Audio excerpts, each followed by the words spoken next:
В рамках соглашения акционерного общества «Алашара» отдела здоровья с Республиканским центром психолого-педагогической медицинской и социальной помощи была проведена встреча с обучающимися, родителями, законными представителями, а также педагогическим коллективом СОШ номер 3 имени Клычева села Красный Восток.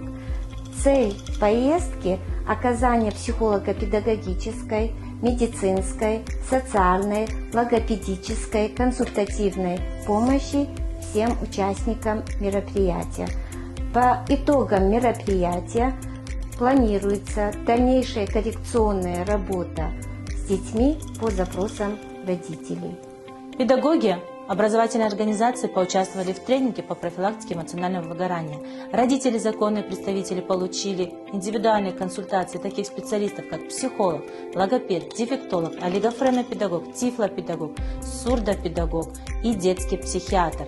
Обучающиеся образовательной организации приняли участие в ряде тренингов.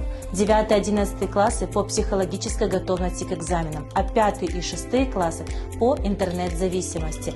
Данное мероприятие планируется во всех аулах Абазинского района. Присутствовала на сегодняшнем мероприятии.